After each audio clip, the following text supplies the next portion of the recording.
But I wanted to start off with a little bit of Chelsea to begin with today, actually. So Wesley Fofana, I don't know, have you seen the news about Fofana? Yeah, ACL out for the season. And I personally think that's the end of Fofana now as an elite level football player, because too many major injuries too young. I don't think he will ever be the same player again. But that's a year out. Chelsea now in a I wouldn't say in a huge trouble. I'm not going to state that, but they definitely need to go into the market. It probably stops any hope Brighton or Liverpool have got of Levi Colwill leaving. There's no way they can let him leave now. But there's talk. Sky Sports have put this out, so this isn't a Terry Flewers clickbaiter, that Chelsea are considering entering the race with West Ham, Tottenham, and Newcastle for Harry Maguire. Talk to me. Oh dear. Well, what do you want me to say? I mean, come on. Out of all the defenders on the planet, they could be signing him. Like maybe. And the funny thing about it is like they're trying to get as many younger players into their team as possible, right? And he's 30 years old.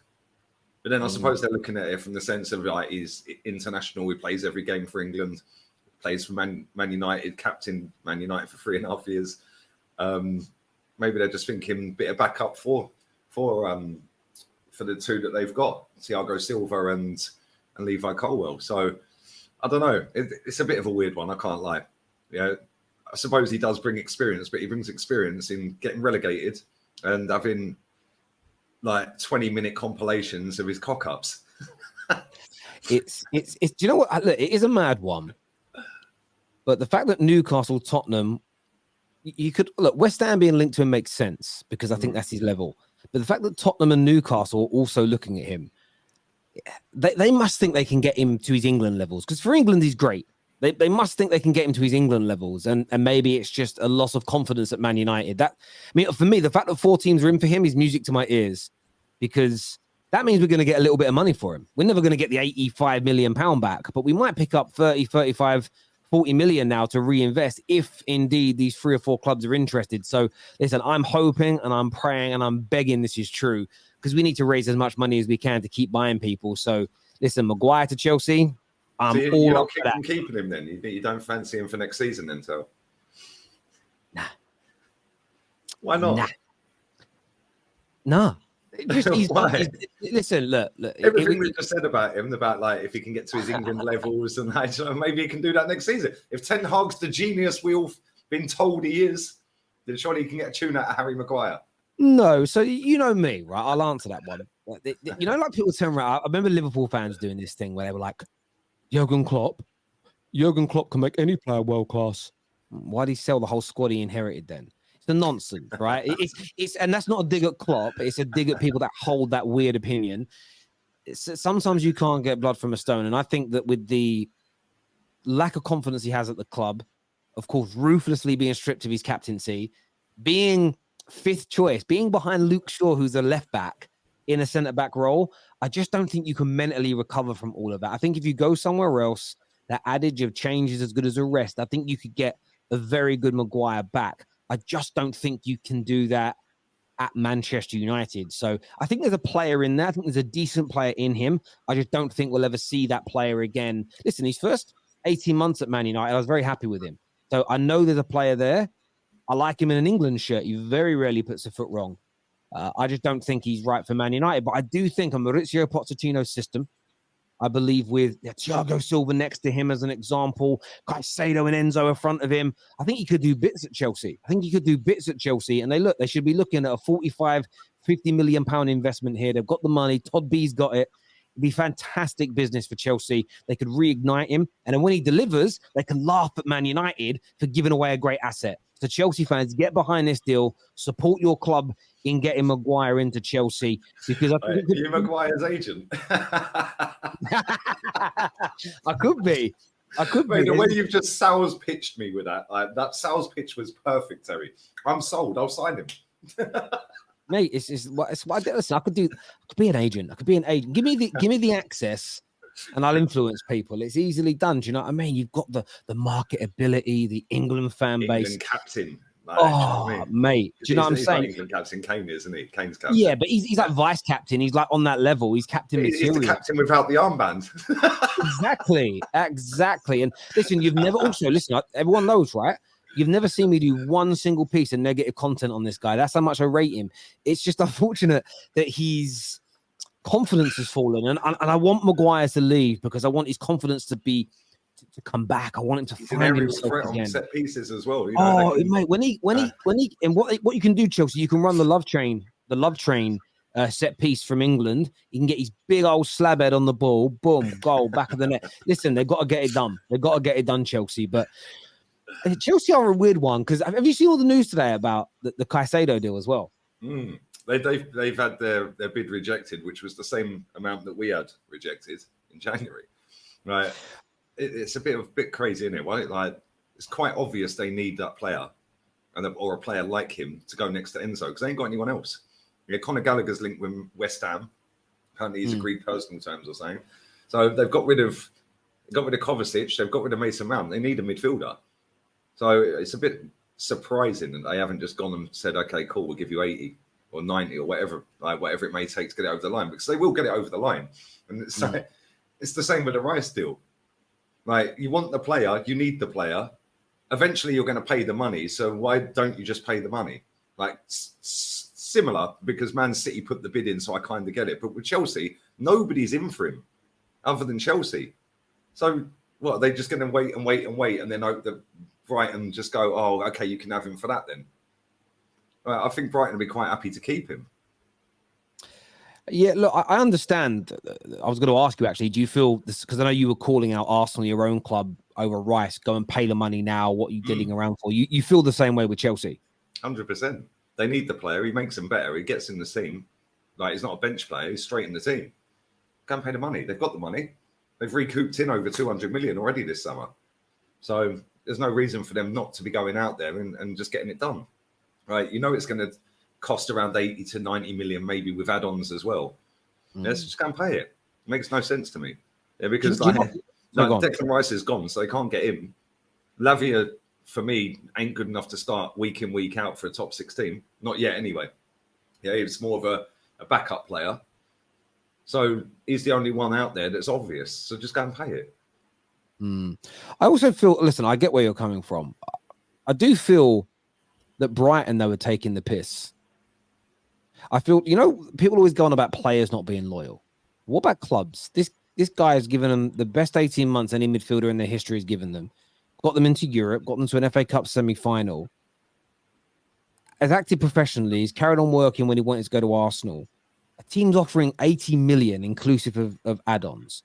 The player's own agent is saying, we don't even think he's worth that much. He's had 18 months of elite level football. And they're trying to get Declan Rice money. There's almost this, this is why we say to football fans, we always have a go at players for not being loyal. But where's the loyalty and the respect being shown to Caicedo from Brighton in terms of being fair with his price, being respectful? And the fact that, yes, Chelsea are only bidding around what Arsenal bid, but this is still more than even the agent and player himself believes he is worth. And they're almost sitting there thinking, why is anyone going to pay £100 million for me when I'm not worth £100 million? And I get Brighton trying to drive a hard bargain, but I just think football fans have got to be a little bit more balanced when it comes to this respect situation, because they expect players to be respectful and their agents to be respectful, but yet they don't. No one seems to mind when a club completely disrespects a player, prices them out of a move, drags things on. And there's a big hold up in this is the fact that Chelsea won't sell him Levi Colwill, and Chelsea are saying, but he's not for sale. Like we'll talk money, but we're not going to give you a player that we see as the future of our defense, which is strange because Brighton fans and Brighton's media were attacking Arsenal in January for trying to buy a player they weren't willing to sign. Now they're doing exactly the same thing, and for some reason that's seen as acceptable. And that's the only bit that annoys me with this. Listen, I rate Brighton as a club, but it's the hypocrisy in terms of the way, for instance, Arsenal were treated trying to sign Caicedo. It was looked at as disrespectful that they would ever try and sign a player that wasn't for sale. But Brighton are doing the exact same thing, and everybody seems to be ignoring it. It's just a little bit frustrating to me personally. Well, every player's for sale. Every player's got a price. Yeah, it's just, I and get if you. you want, and at the end of the day, I agree with some of what you said about Brighton, right, and respecting that, but he didn't have to sign a new contract in January. Nobody put a gun to his head and said, you've got to sign it. They gave him a pay rise, yeah, and then said to him, apparently a gentleman's agreement that he can go if the right fee comes in. Well, he's their player. They can charge what they want. If Chelsea, it's not like they've gone to Chelsea and said, oh, would you like Caicedo? Chelsea have gone and said, we want him. Cool, we'll pay us what we want then. Yeah, so it does work both ways, though. I do get what you're saying, but at the same time, every single player has a price. And if Brighton don't believe that Chelsea are meeting the price, then that's down to them. They'll keep him. He's under contract for 4 years. Yeah, and let's be real here, right? This happens so many times, Terry. It happens all the time. It's not just a new thing that's happened since January. This happens and has happened for years gone by. I remember when Figo went to Real Madrid from Barca. Have you watched the documentary? Have you seen that? Like all the drama in that deal. Like, mate, that was crazy. That was 20 odd years ago. What deal was that? The Figo deal? Figo to Real Madrid. When he's holding up the Madrid shirt, he looked petrified, literally like he was there like he'd been kidnapped. So we know shady stuff goes on behind the scenes, and clubs like, try and stitch players up, or players trying. We know that's gone on forever. It's what it is. At the end of the day, he signed a contract in January on new money, like more wages. And let's be real, Brighton were going to always get profit on him. They paid £4.5 million for him. But this is the problem I have with Brighton. Brighton are going to go and get all this money in for McAllister and him, and they've already bought a couple of players that are worth similar money to what they bought McAllister and Caicedo for. And this is why I don't take them seriously, because if they were serious, they would have gone and spent all of the money, and added that to what they already had as a budget, and then they try and take it seriously next season and go for a trophy or get in the top 4 or do something rather than just going round and round and round, because eventually you run out of finding gems. Look at Southampton. Well, they spent 57 million so far, which is they're getting towards their biggest ever outlay. But let's see what they do after Caicedo, as you say. But with him and McAllister gone, you're raising 120 odd million pounds. You'd expect them to go and spend some money and improve some areas. Gunnar Dan here says Brighton are being smart. Chelsea need Caicedo. Facts. Yep, facts. Maybe, listen, it's going to be interesting. Where do you think this ends up? Because a lot of the journalists are saying it will end around about 80 million. This 100 million is like nonsense. It won't happen. What do you think? Yeah, I'd say 80 to 90. Yeah, with add-ons included. But yeah, we all know it's going to be around 80 to 90. We've known this all January. And it's kind of funny as well, because the same newspaper, online newspaper, The Athletic, posted out in January that Arsenal had kept good relations with Brighton. Right? The same newspaper outlet the other day said we didn't keep good relations with Brighton. They're extremely upset with the way we handled it in January. So when were they lying? Were they lying in January, or are they lying now? Do you know what I mean? But people don't hold people accountable for this crap, Terry, yeah? So again, with this, was it all a lie? Do they want 100 million? Do they want 80 million? Because we've heard from January, they want 100 mil. I'm still seeing the same stories now. They want 100 mil. He ain't going for 100 mil. Yeah, but I understand why them stories are easy to write, because Enzo went for 106. Rice has gone for 105. So it's easy to write that story and say, well, they want 100 mil. Do you know what I mean? No, I hear you on that. Gunnar Dan here says, Lee, don't be negative. We want to encourage this. Talk about the Maguire thing. Yeah. Yeah, mate. Well, listen, Terry's sales pitch has worked, mate. There we go. Maguire can happily go to Chelsea or Spurs. Yes, he can. I hope he does. They both need a centre back.